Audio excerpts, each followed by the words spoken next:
Ayan, ang sarap-sarap mga loves ng ating adobong na may carrots, potatoes, at mayroong pork and beans. At may chicken liver yan.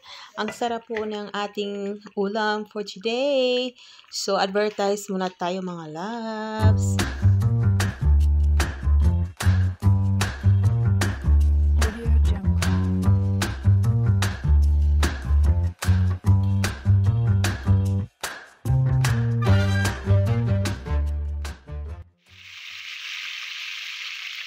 Welcome back to my kitchen, Trina's Kitchen. Ayan mga loves, nag-try po ako ng chicken wings. So, marinate na po ako niyan mga loves. At ang chicken liver, minamarinate ko rin. Soy sauce, minced garlic, onions, then salt and pepper, lemon. Yan lang. Then carrots, patatas. Malapit na maitapon ng carrots mga loves. Kaya nag-itom-itom na siya ba? Simple lang itong adobo natin. Basta makakain lang ng lunch. Ayan mga loves, shortcut na lang tayo mga loves. Kay gutom na gid kaayo. So, nilagay ko na ang pork and beans kasi luto na yung chicken. At nalagay ko rin ang potato and carrots. Luto na. At hintayin lang natin na mag-sticky ito. Don't forget to subscribe, mga loves. For those not yet subscribe, pag andito kayo sa punto na to, at nanood kayo, at hindi pa kayo nag-subscribe, please subscribe, mga loves. Kain na po tayo. Mga loves, mga una sabta diri sa ato ang lamesa. Mga unta mga loves. Lamig lagi natong sudan. Bahaw ni siya, giinit. Kapoy ulo to Sa ila diri kay marag di sa makaugkuan. Kaya basta after 2 days na, hindi sila makaon. So, ayan mga loves. Ito ay chicken liver na maraming patatas at carrots. Kasi yung carrots, nabili namin, 2 kilo siya. At then, na siya baga, itom-itom na, umitim-itim na. Sabi ko, na lang ako, adobo. Adobo na may potato at carrots. Then yan, chicken wings.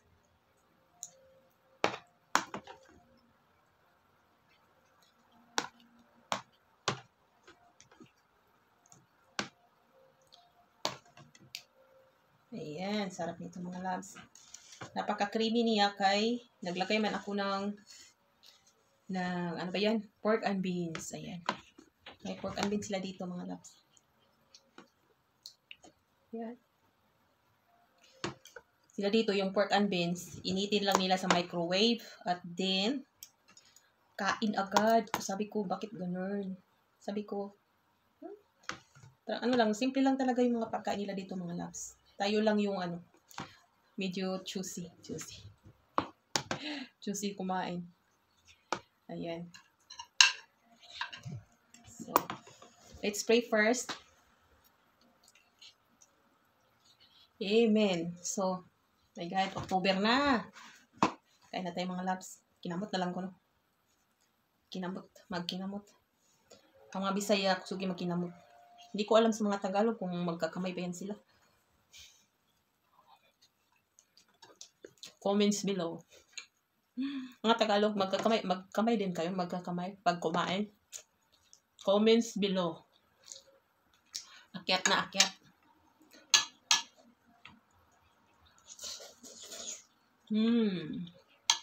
Sarap.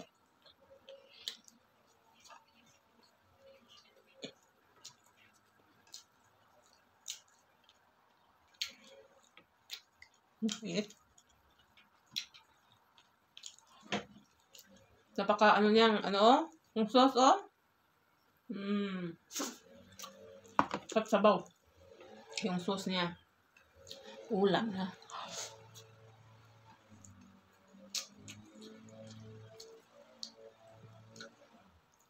Kain tayo, sarap ng chicken liver. Kunti lang yung rice kasi may patatas mo. May potato. Ano ba sa Tagalog ng Ano ba sa Tagalog ng patatas? Yung potato. Yung carrots. Anong Tagalog sa carrots? Hindi ko alam. Ano ba carrots?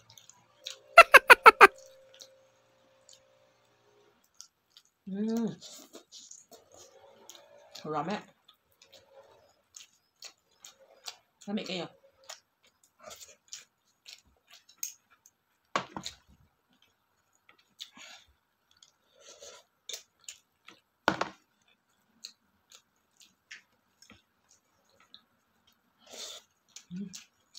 Masarap talaga ang kanin pag ganito yung sauce, no?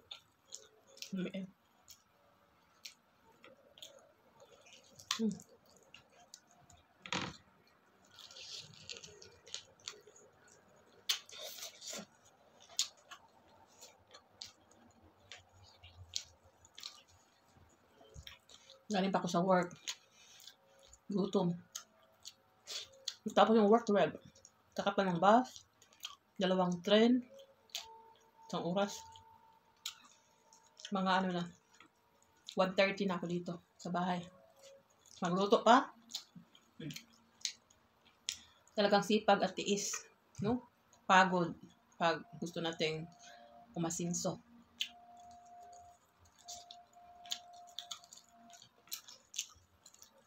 Sabi nila, hindi ka na magtrabaho. Kay may kay Amerikano. Apam. Ano tawag mo nag-apam? Afam. Ano magitawag mo nag-afam? Foreigner. Hindi ko alam. Comments below. Hindi ko din alam. Tawag-tawag nila apam-apam.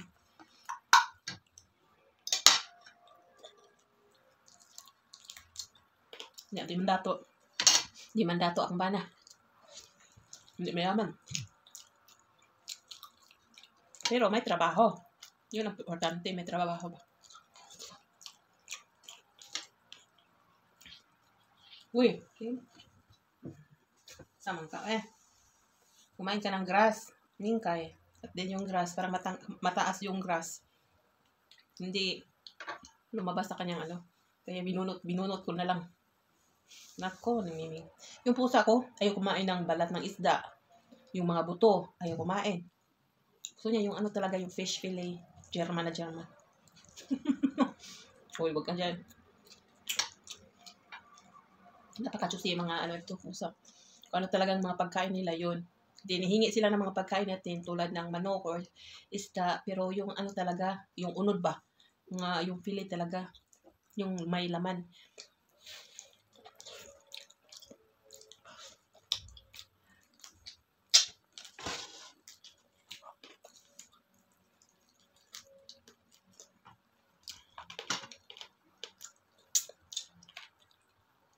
May apple ako dito. Ang apple dito, mura lang. Kasi ano na. Pag ganito na mag-start ng lamig. Nag-start na kasi yung autumn. Mura na lang. Yung ibang mga yung mga Bisaya na apple na kahit saan ka magpunta may mga apple. Libre lang yan. Pero mas masarap talaga yung malaki na. Yun ang nasa mga yung Bisaya. Bisaya talaga maliit na apple. Pero walang kumakain.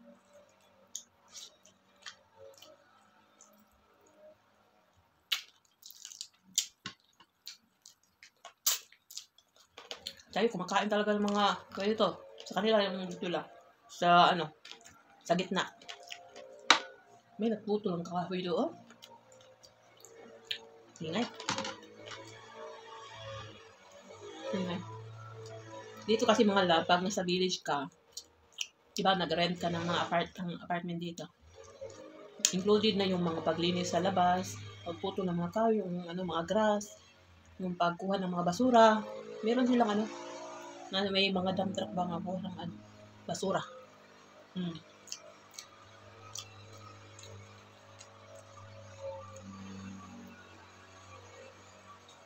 Maganda dito pag may garden ka o hindi. Kasi dito yung apartment sa labas may mga maliit na garden. Sila na yung maglilinis, magtatanim. Magputol ng mga kahoy.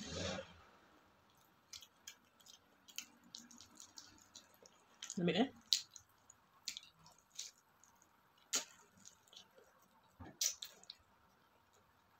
adobo na may pork and beans. At then, nilagyan ko ng chicken wings, nilagyan ko ng chicken liver. Kaya, lalo siyang nag-sticky yung sabaw. So,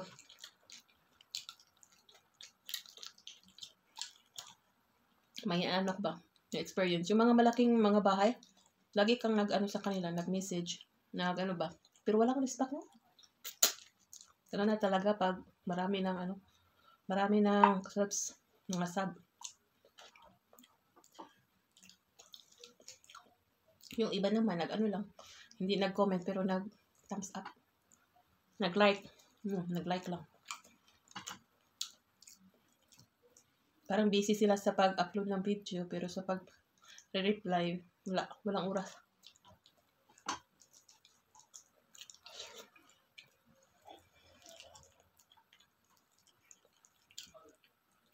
Ako, wala akong pinipili. Mas gustuhin ko pang manood doon sa mga maliit na bahay kasi sila yung nag-response.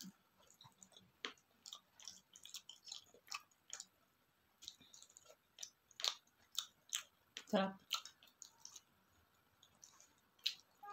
Bilis ng oras. Hindi na natin patagalin yung video, baka wala nang manood.